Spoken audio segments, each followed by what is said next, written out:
Hello everyone, this is Shihab and welcome back to another new video. So I hope you are having a good time by the grace of Almighty. And yes, like as always, I'm also very fine. Today in this video I'm going to share with you about a very important lesson of English grammar. Actually আজকের ভিডিওতে আমরা past continuous tense এর খুবই গুরুত্বপূর্ণ একটি rules নিয়ে আলোচনা করব. So let's get started on today's topic.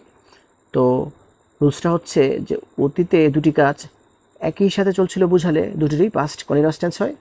I repeat, অতীতে দুটি কাজ একই সাথে চলছিল বোঝালে দুটিরই past continuous tense হয়.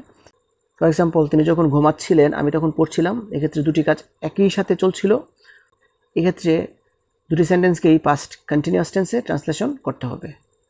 দ্য নেক্সট ওয়ান ইজ, শিক্ষক যখন ক্লাসে ঢুকছিল তখন আমরা নাচছিলাম, এক্ষেত্রেও দুটি কাজ একই সাথে চলছিল বোঝাচ্ছে, সেজন্য দুটো সেন্টেন্সকেই past continuous tense ট্রান্সলেশন করতে হবে.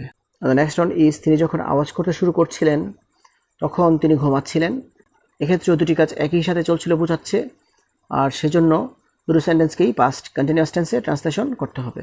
তারপর সেন্টেন্সটা হচ্ছে, আমি যখন ঘর পরিষ্কার করছিলাম তখন আমার মা খাবার রান্না করছিলেন, এক্ষেত্রেও দুটি কাজ একই সাথে চলছিল বোঝাচ্ছে, আর সেজন্য দুটো সেন্টেন্সকেই past continuous tense ট্রান্সলেশন করতে হবে.